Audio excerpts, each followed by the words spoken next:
2 lectures ago, I talked briefly about critical theory and mentioned that one of the most important strands of critical theory is feminism. In the late 20th and early 21st centuries, many women challenged male domination of art and what they saw as a male gaze that dominated and distorted artistic depictions of women and especially their bodies. This artist used to be a College Board favorite. She's gone now. Maybe she's too old school. But her art captures this notion of a male gaze. And this video clip is a little old too, but it will introduce you to some of what we'll be discussing today. You'll see this work and several earlier Cindy Sherman self-portraits of herself rendered in various female stereotypes. Okay, back to this image. The artist overlaid a photograph of the head of a classically beautiful female sculpture with cut and pasted text that challenges the male gaze. Appropriates is a term you need to know. It means borrows from other sources, so you'll often hear the term applied today to borrowing from other cultures. Picasso appropriated African art in Demoiselle d'Avignon. Kruger started her career at Mademoiselle magazine, and in part she's satirizing the slick, packaged image of women that magazines present. Although I have to note that these magazines are mostly produced and read by women themselves. So what do you think this work means? Here's what the College Board says, and by the way, a lot of this analysis could be applied to Cindy Sherman's Untitled 228 or Wangechi Mutu's Praying Mantra, which is why I'm talking about an old work. Feminist art historical explorations of the male gaze examine the asymmetrical power relationship between men and women in society. So I'm going to pause for translation into Russian. That basically means that the men are the katos and women are the kavos. In particular, feminist art historians examine the way women are viewed. Women are passive and thus robbed of agency. That is, more translation from me, the ability to act and make decisions for themselves. Remember, the kato is the subject of a sentence. It's the who. Kavo is the object. It's the whom or the to whom.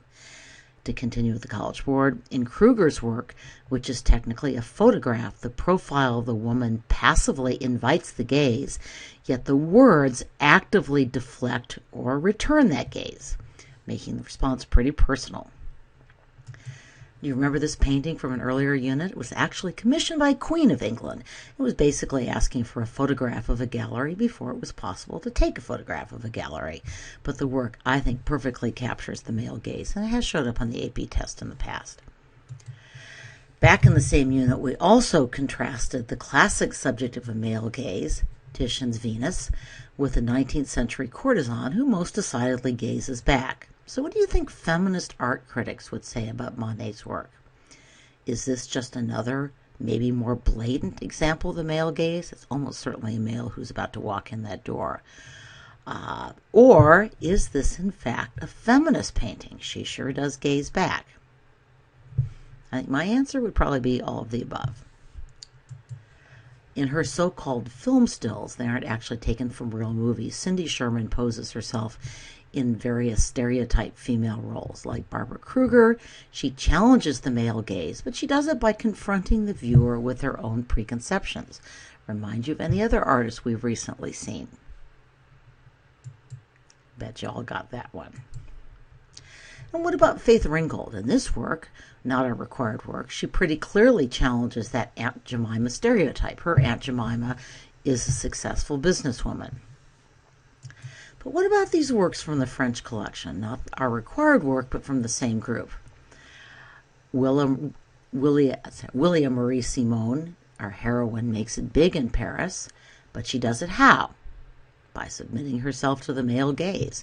Now, Paris in the 1920s welcomed African-American artists and musicians, especially jazz musicians.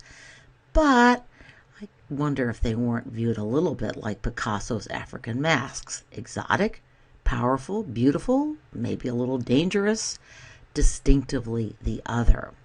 Something to be gazed upon, maybe even something to be possessed. Anyway, back to Cindy Sherman and our next required work.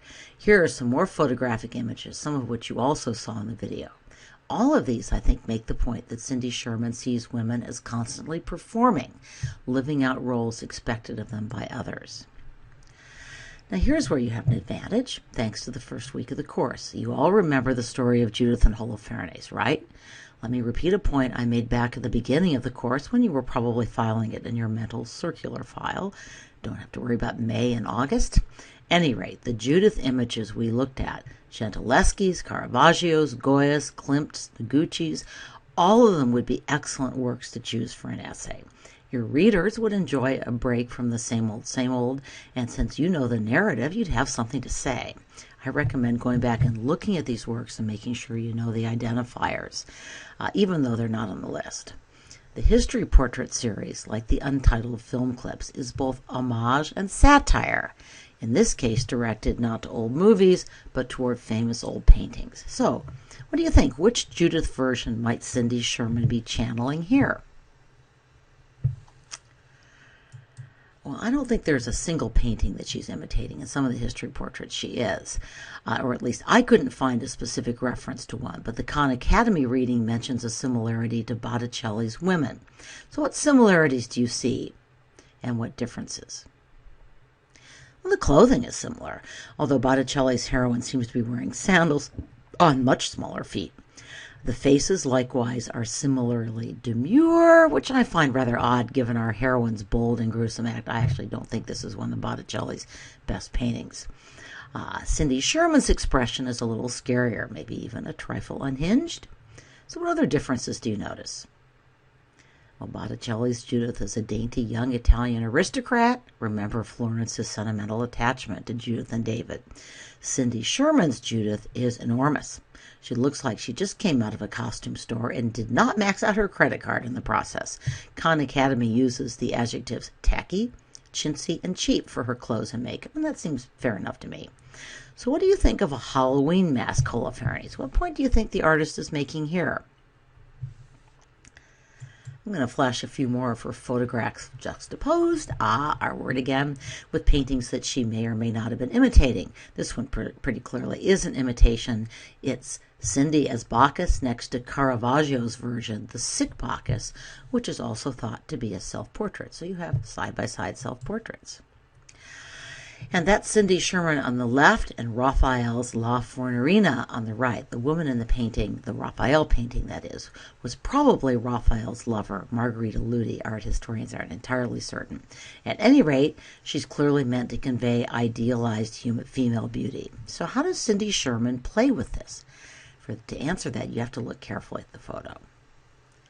And if you do, you'll see she has strapped on fake plastic breasts and a fake stomach. If you look up at the shoulders, you can see the joints clearly exposed.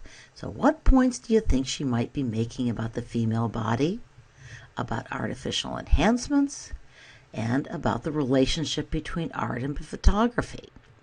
I'm not going to try to answer those questions, by the way, but I think the Judith photograph raises many of the same issues. If you have time, here's a very short video clip of Cindy Sherman trying to explain why she photographs herself in all these roles. So, what are 3 things you want to remember about this work? Up until now, we've been talking mostly about gaze, the male gaze, the photographer's gaze, but now we're turning to female artists who are more interested in exploring the body, and in the case of our first 2 artists, the female body in relationship to nature.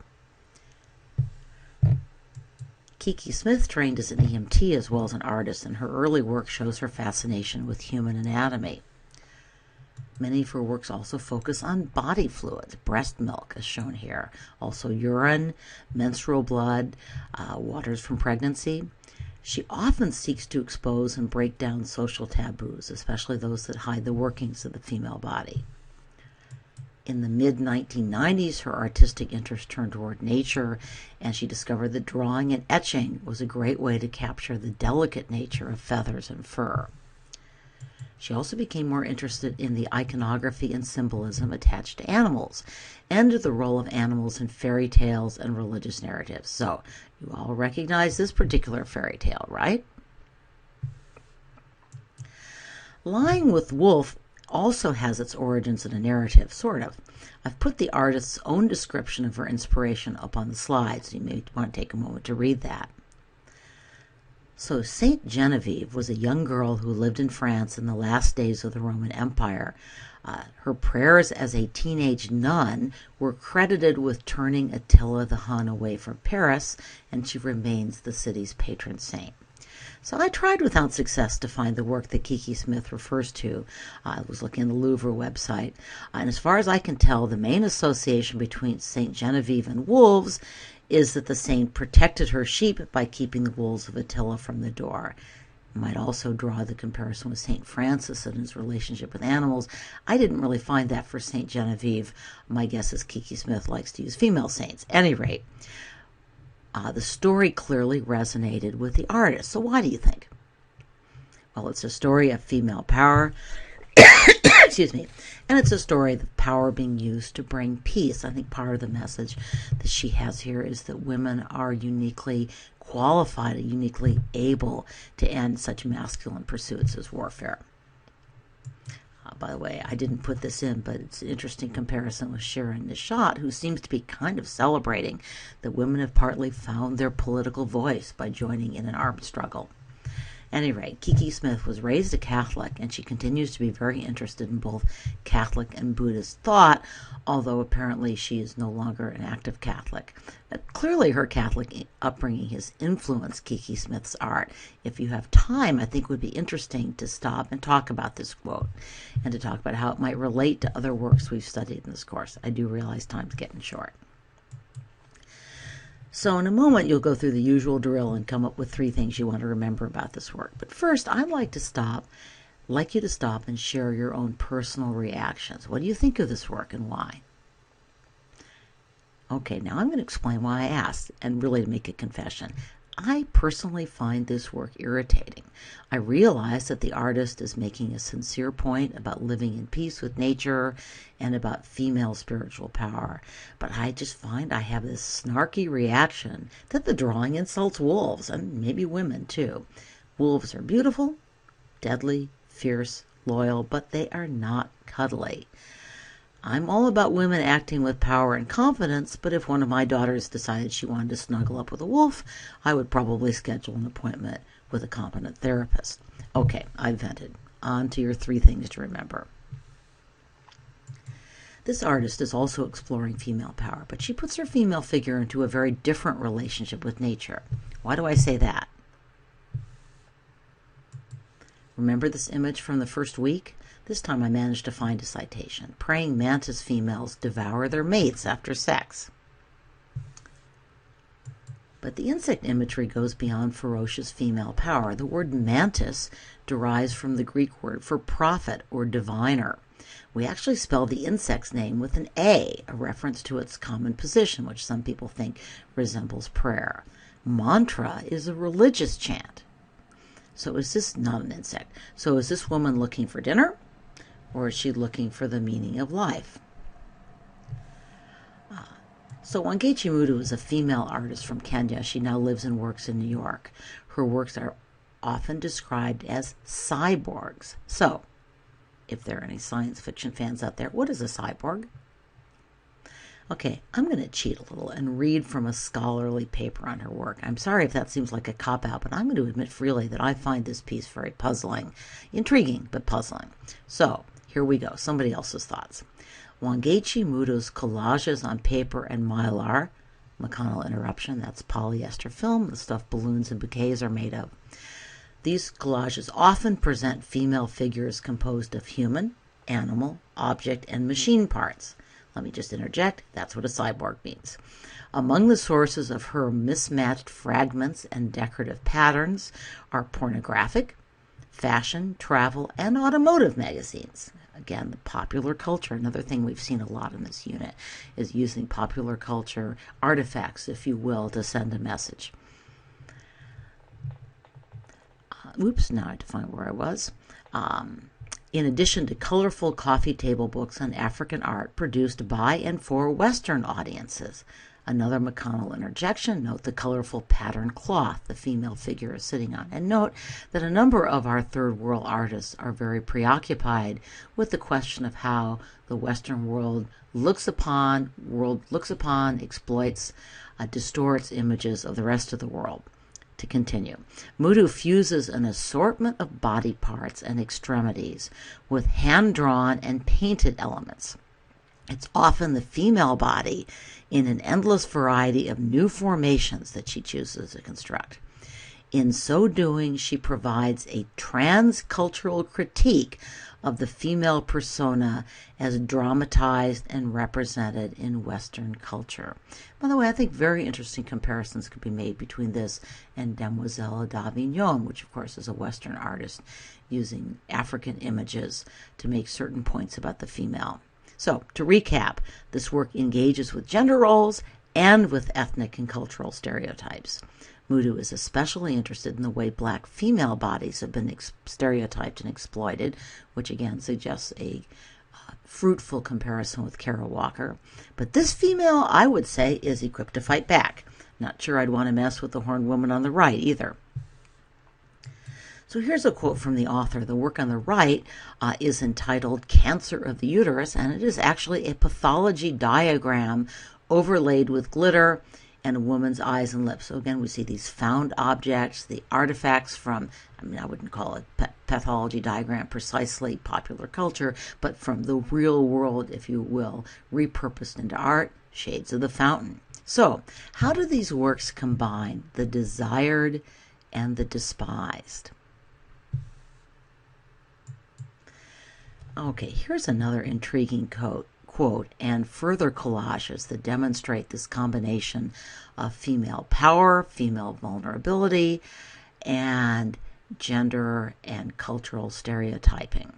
I think it would be worth stopping to talk about it. But you'll find this fun. The artist actually made a film starring one of her cyborg creatures. So I want you to watch part of a video in which she discusses the work and shows us a little of what looks like a weird and kind of fun movie. Okay, you know the drill by now. What are 3 things you want to remember? And I'm going to stop here. Our next artist, Magdalena Abakanowicz, is also a female artist and also explores the human body.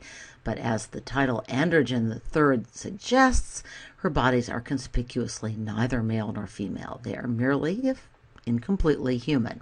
So stay tuned.